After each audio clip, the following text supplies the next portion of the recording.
ഇപ്പോൾ കഥാസാഗരം തയ്യാറാക്കി അവതരിപ്പിക്കുന്നത് ബോണി ജെ ബേസിൽ. നമസ്കാരം പ്രിയ ശ്രോതാക്കളെ, കഥാസാഗരത്തിന് സമയമായിരിക്കുന്നു.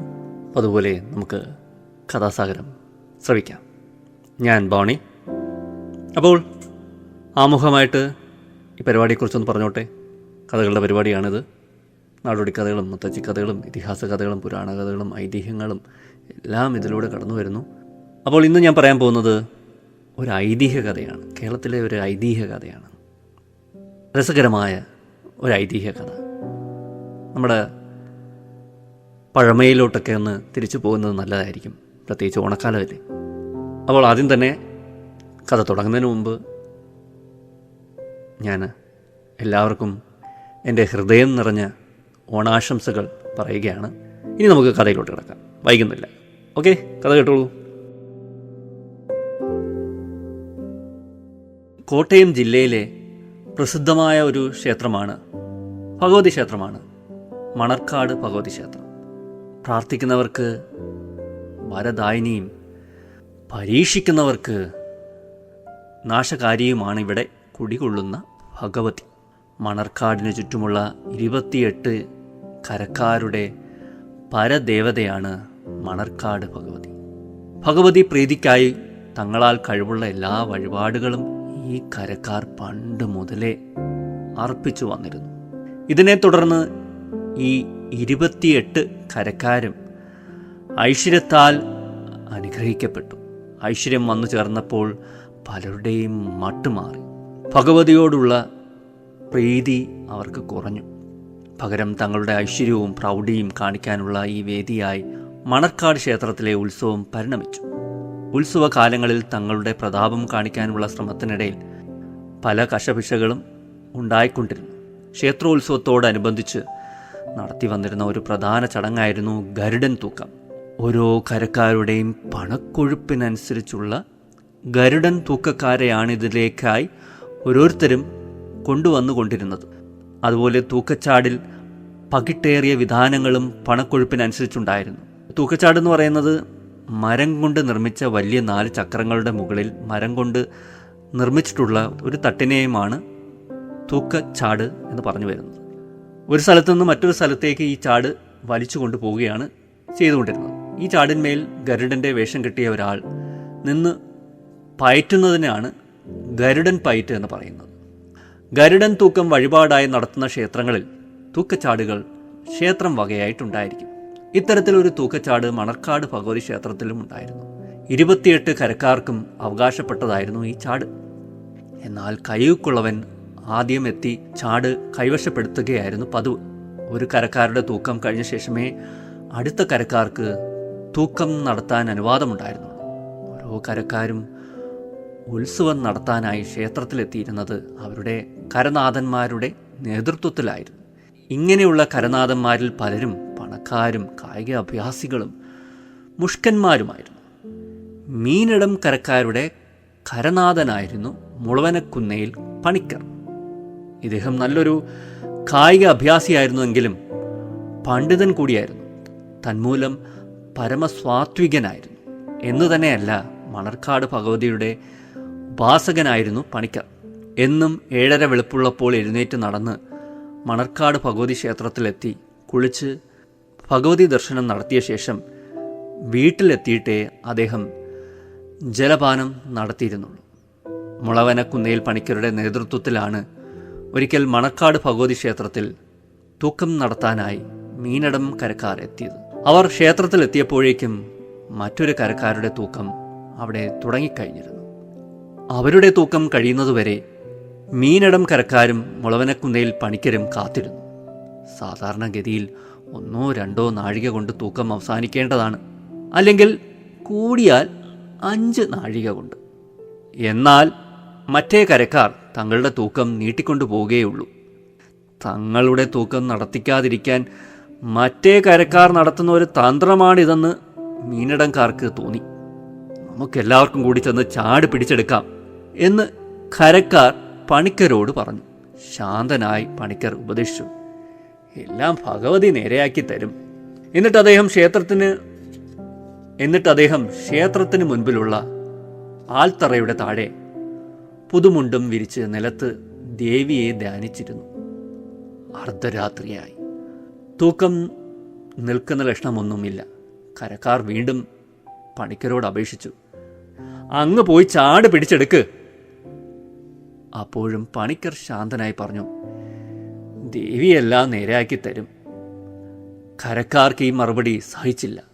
അവർ ക്ഷേത്ര ഊരായ്മയെ പോയി കണ്ട് തങ്ങളുടെ സങ്കടം അറിയിച്ചു. ഊരായ്മക്കാരും പ്രതാപികളായ മറുകരക്കാരുടെ പക്ഷം ചേർന്ന് നിന്നതേ ഉള്ളൂ. നിരാശരായി കരക്കാർ പണിക്കർ ഇരിക്കുന്ന സ്ഥലത്തെത്തിയപ്പോഴേക്കും കോഴി കൂവി. ഇനി നേരം വെളുക്കാൻ അല്പസമയമേ ഉള്ളൂ. ഇപ്പോഴെങ്കിലും ചാട് കിട്ടിയിരുന്നെങ്കിൽ വഴിപാടൊന്ന് കാട്ടിക്കൂട്ടിയിട്ട് പോകാമായിരുന്നു. അവർ പണിക്കരോട് സങ്കടം വീണ്ടും അറിയിച്ചു. നേരം വെളുക്കാൻ പോന്നു. നേരം വെളുത്താൽ 10-ാം ഉദയം അവസാനിക്കും. ഇത്തവണ വഴിപാട് നടത്താൻ പറ്റിയെങ്കിലേ വരുന്ന ആണ്ടിൽ വഴിപാട് നടത്താൻ പറ്റുകയുള്ളൂ. അങ്ങ് ദയവായി എണീക്ക്. ഇപ്പോഴും പണിക്കർ പഴയ പല്ലവി തന്നെയാണ് പറഞ്ഞത്, എല്ലാം ഭഗവതി നേരെയാക്കി തരും. ഇത്രയും പറഞ്ഞതേ ഉള്ളൂ. ഒരലർച്ച എവിടെയോ കേട്ടു. എല്ലാവരും ശബ്ദം കേട്ട ദിക്കിലേക്ക് തിരിഞ്ഞു നോക്കിയപ്പോൾ ക്ഷേത്രത്തിലെ വെളിച്ചപ്പാട് ഉറഞ്ഞു തുള്ളിക്കൊണ്ട് ക്ഷേത്രത്തിന് പുറത്തേക്ക് വരുന്നു. ഉറഞ്ഞു തുള്ളി വരുന്ന വെളിച്ചപ്പാടിന് ആളുകൾ വഴിമാറിക്കൊടുത്തു. വെളിച്ചപ്പാട് നേരെ പണിക്കർ ഇരിക്കുന്നിടത്തേക്ക് വന്നു. എന്നിട്ട് പണിക്കരെ വിളിച്ചു, വരൂ ഉണ്ണി, എൻ്റെ കൂടെ വരൂ. ഭക്തനായ പണിക്കർ ചാടി എഴുന്നേറ്റു. വെളിച്ചപ്പാട് കലിതുള്ളി എങ്ങോട്ടോ ഓടുന്നു. പണിക്കരും പുറകെ ഓടി. മീനടം കരക്കാരും അതിൻ്റെ പുറകെ ഓടി. ആളുകൾ ഇത് കണ്ട് അത്ഭുതപ്പെട്ടു നിന്നു. ഇതോടെ തൂക്കവും നിന്നു. ചാടും ഒഴിഞ്ഞു. വെളിച്ചപ്പാട് ഓടി ഓടി ഒരു കുന്നിൻ നെറുകയിലേക്ക് ഓടിക്കയറിയപ്പോൾ നേരവും വെളുത്തു. കുന്നിൻ്റെ നെറുകയിൽ തൻ്റെ വാള് കുത്തി നിർത്തിയിട്ട് വെളിച്ചപ്പാട് പറഞ്ഞു, ഞാനിവിടെയുണ്ട്, ഇനി നിങ്ങളിങ്ങോട്ട് വരണ്ട. ഇത്രയും പറഞ്ഞിട്ട് വെളിച്ചപ്പാട് തിരിച്ചോടി. വെളിച്ചപ്പാട് വാള് കുത്തിയ സ്ഥലത്ത് അപ്പോൾ തന്നെ പണിക്കരും അനുയായികളും കൂടി ഒരു പന്തൽ കെട്ടി. അന്ന് തന്നെ പൂജയും തുടങ്ങി. പിന്നീട് ക്ഷേത്രം പണിത് ബിംബപ്രതിഷ്ഠയും നടത്തി. ഇതാണ് പിൽക്കാലത്ത് പ്രസിദ്ധമായി തീർന്ന മീനടം ഭഗവതി ക്ഷേത്രം. അപ്പോൾ ഇത്രയുമാണ് കഥ. വളരെ ചെറിയൊരു കഥ അല്ലേ, ഒരു ഐതിഹ്യ കഥയാണ്. ഐതിഹ്യ മഞ്ചരി എന്ന് പറഞ്ഞ പുസ്തകത്തിൽ നിന്നെടുത്താണ്. ചിലങ്ങാട്ട് ഗോപാലകൃഷ്ണൻ രചിച്ച പുസ്തകമാണിത്. അതിലെ ഒരു ഐതിഹ്യമാണ് ഞാനിപ്പോൾ നിങ്ങൾക്ക് പറഞ്ഞു കേൾപ്പിച്ചത്.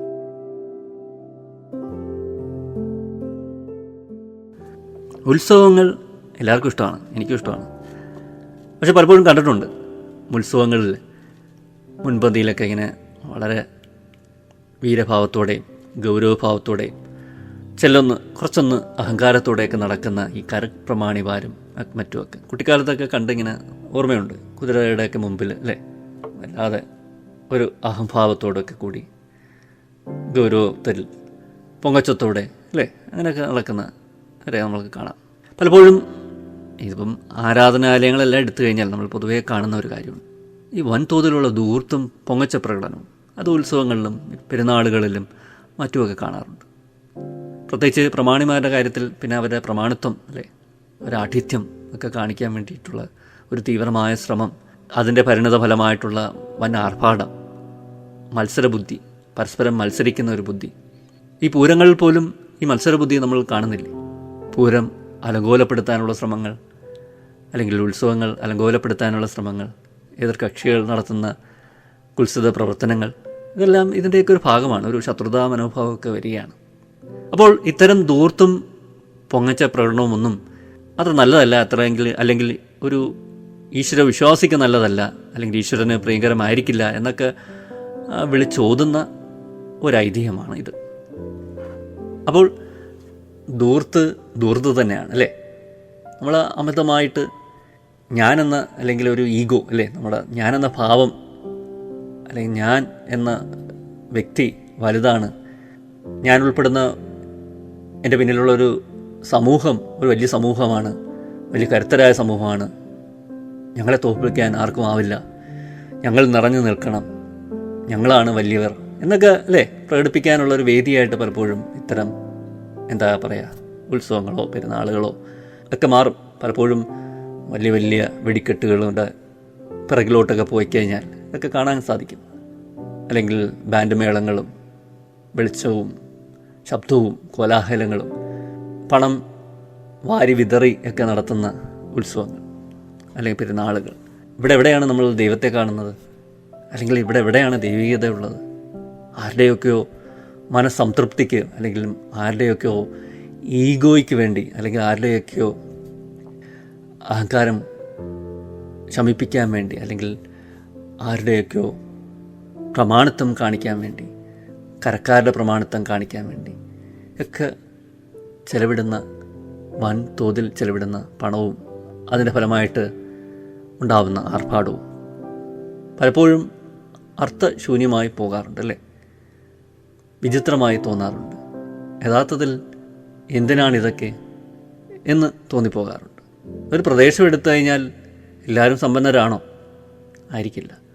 ഒരു പ്രദേശത്ത് നമ്മളൊന്ന് തിരിഞ്ഞു നോക്കിക്കഴിഞ്ഞാൽ ഒട്ടേറെ കഷ്ടത അനുഭവിക്കുന്നവർക്കാണ്, പാവപ്പെട്ടവർക്കാണ്. ക്യാൻസർ രോഗികളോ അല്ലെങ്കിൽ മാരകമായ അസുഖങ്ങളൊക്കെ വന്ന് അതിൻ്റെ പരിണിത ഫലം അനുഭവിക്കുന്നവർക്കാണ്. അർത്ഥ പട്ടിണിക്കാർ കാണും. പഠനം പാതി വഴിയിൽ നിർത്തേണ്ടി വന്ന വിദ്യാർത്ഥികൾ കാണും. എത്രയോ പേർ, എത്രയെത്ര ദുരന്ത മുഖങ്ങൾ നമ്മുടെ സമൂഹത്തിൽ ഉണ്ട്. പലപ്പോഴും അതിൻ്റെയൊക്കെ ഇടയിലാണ് നമ്മൾ വലിയ ഇത്തരം പൊങ്ങച്ച ചടങ്ങുകൾ നടത്തുന്നത്. അപ്പോൾ ആഘോഷങ്ങൾ വേണം, ആഘോഷങ്ങൾ ഒഴിവാക്കാൻ പറ്റില്ലല്ലേ? മനുഷ്യ മനസ്സുകൾക്ക് ആനന്ദം നൽകുന്നതാണ് ആഘോഷം എന്ന് പറയുന്നത്. ആനന്ദിക്കാൻ എന്തെങ്കിലുമൊക്കെ മാർഗങ്ങൾ വേണ്ടേ? അതിനൊക്കെയാണ് നമ്മൾ ഈ ഇത്തരം അല്ലേ വലിയ ഗംഭീരമായിട്ടുള്ള ആഘോഷങ്ങളൊക്കെ നടത്തുന്നത്. ഉത്സവങ്ങളും പെരുന്നാളുകളും അതൊരു പുണ്യദിനത്തിൻ്റെ ആഘോഷം മാത്രമല്ല, മനുഷ്യന് മതിമറന്ന് സ്വയം മറന്ന് ഒന്ന് ആഘോഷിക്കാനുള്ള അവസരങ്ങൾ കൂടിയാണ് അല്ലേ? നമ്മുടെ ഉത്സവങ്ങളും ദീപാവലികളും അല്ലെങ്കിൽ ഓണവും ഒക്കെ പോലുള്ള പ്രത്യേക ദിനങ്ങൾ അല്ലേ നമ്മൾ ആഘോഷിക്കുന്ന ദിനങ്ങളൊക്കെ ഉണ്ടല്ലോ, അതെല്ലാം മനുഷ്യ മനസ്സിനെ സന്തോഷിപ്പിക്കാൻ കൂടിയാണ്. അപ്പോൾ സന്തോഷങ്ങൾ വേണ്ടെന്ന് പറയില്ല, പക്ഷേ ആർഭാടവും ദൂർത്തും അതിനെക്കുറിച്ച് നമ്മൾ ചിന്തിക്കേണ്ട ഒരു വിഷയമാണ്. എന്തായാലും ദീർഘിപ്പിക്കുന്നില്ല. ഇത്ര നേരം എന്നെ കേട്ടുന്ന എല്ലാവർക്കും നന്ദി, നമസ്കാരം. ഒരിക്കൽ കൂടി എല്ലാവർക്കും എൻ്റെ ഹൃദയം നിറഞ്ഞ ഓണാശംസകൾ. തൽക്കാലം വിടവാങ്ങുന്നു. ബോണി. നന്ദി, നമസ്കാരം.